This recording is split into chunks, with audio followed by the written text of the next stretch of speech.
Congress senior నేత మాజీ Mantri Jeevan Reddy party మార్పుపై పలు సంచలన వ్యాఖ్యలు చేయడంతో జగిత్యాలలో రాజకీయాలు ఒక్కసారిగా వేడెక్కాయి.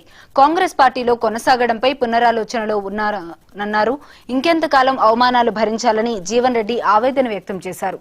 సమయం సందర్భం వచ్చినప్పుడు నిర్ణయం తీసుకుంటానన్నారు. మున్సిపల్ ఎన్నికల ఫలితాల రోజే ఇక్కడ పరిస్థితి గురించి చెప్పానన్నారు. భవిష్యత్తులో కాంగ్రెస్ పార్టీలో కొనసాగాలా వద్దా అన్న నిర్ణయం త్వరలో చెబుతానని జీవన్ రెడ్డి చేసిన వ్యాఖ్యలు పార్టీలో ఒక్కసారిగా కలకలం రేపాయి.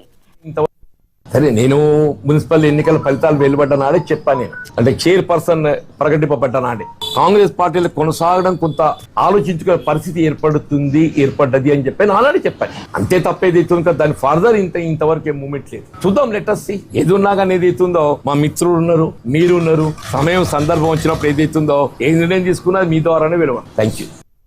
సరే, నేను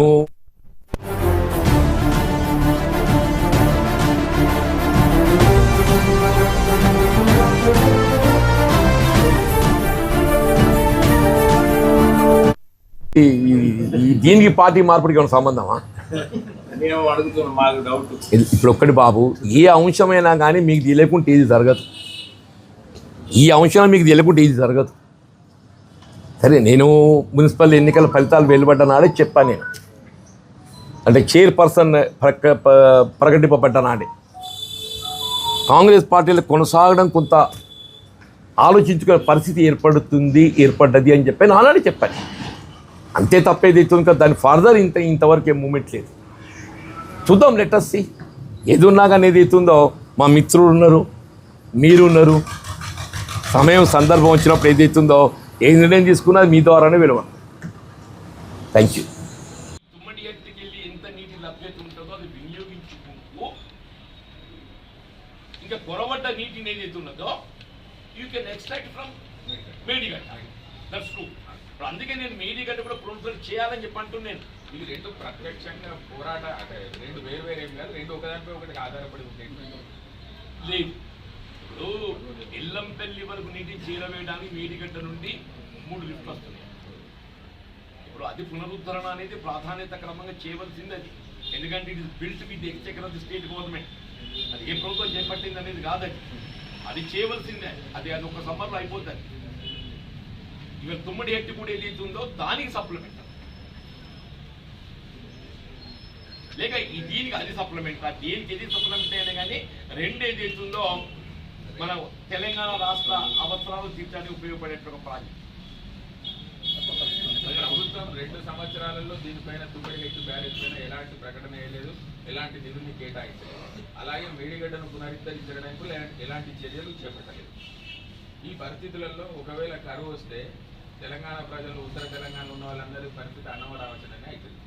ఈ సిచ్యువేషన్లో 2 సంవత్సరాల నుంచి ప్రభుత్వం ఎందుకు ఆ విధంగా నిర్ణయం తీసుకోలేకపోతుంది? ఒకటే, ఇప్పుడు మేడిగడ్డకు సంబంధించి ఎన్డీఎస్ఏ రిపోర్ట్ కొరకు పెట్టుకోవాల్సి వచ్చిందని నేను ఇప్పుడు నేషనల్ డ్యామ్ సేఫ్టీ అథారిటీ యొక్క సూచనల మీదకి ప్రభుత్వం ముందుకు పోగలదు. నేషనల్ డ్యామ్ సేఫ్టీ అథారిటీ సూచనలు వచ్చినాయి. They have suggested to go for restoration of the Medigadda. ఈ మధ్య సీఎం గారు కూడా ఏదైతున్నదో ఆ రెస్టోరేషన్ సంబంధించి ప్రకటన కూడా చేసినట్టు గమనించాం. ఉత్తమ్ కుమార్ రెడ్డి గారు కూడా సదర్ కాంట్రాక్టర్లకు కొంత లిఖితపూర్వకంగా ప్లాన్ చేసినట్టు కూడా కనబడింది. బట్ తుమ్మడి హెడ్ కూడా చేపట్టవలసినటువంటి ఆవశ్యకత ఉన్నది. నేనేమంటే దానికి దీనికి సంబంధం లేదు.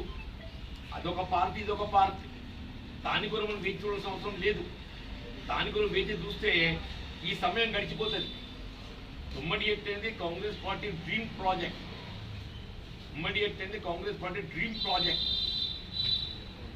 దీన్ని నిర్మాణం చేయటము, అమలు తేవటము కాంగ్రెస్ పార్టీ యొక్క ప్రధాన బాధ్యత నేను భావిస్తానని చెప్పండి. ఎందుకంటే వైఎస్ రాజశేఖర్ గారు ముఖ్యమంత్రి ఉన్నాక ప్రాణహిత నుండి చెవెళ్ళ వరకు తుమ్మడేటువంటి దాన్ని నిర్మాణం చేసి తరలించి చేయాలని చెప్పి భావించాం. కానీ 152 మీటర్లు మనం ఒప్పందం చేసుకోలేకపోయినాం.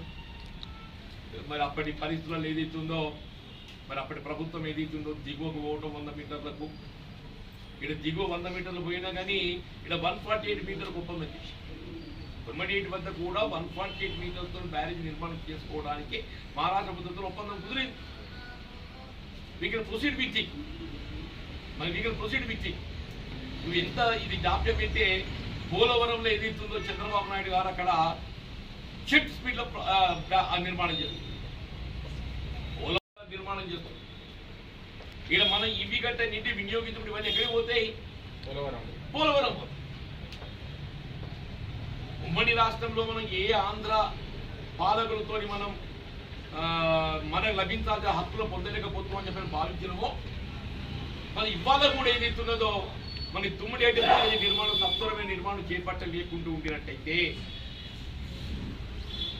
ఈవెన్ కాళేశ్వరం వేడిగల పునరుద్ధరణ కూడా చెప్పంటూ నేను ఇవన్నీ కూడా నీటి వినియోగం మన హక్కు ఎస్టాబ్లిష్ చేసుకోవాలి, మన హక్కు ఎస్టాబ్లిష్ చేసుకోవాలి. Otherwise ultimately benefit Andhra.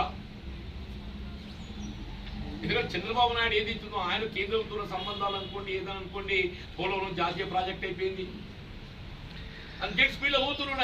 ఆయన ఎట్లా కూడా 12 లోపల దాన్ని పూర్తి చేయాలని సంకల్పంతో పోతున్నాడు. మనం అంతకన్నా ముందు ఏదైతుందో మనం ఈ నిర్మాణం పూర్తి చేసుకోవాలి. అని పోలవరం నిర్మాణం పూర్తి చేసుకోకుండా ముందుగా ఇవాళ మేడిగడ్డ రెస్టరేషనే కానీ, తుమ్మిడేటి బ్యారేజ్ నిర్మాణమే కానీ ఇవన్నీ కూడా మనం పూర్తి చేసుకోవాలి.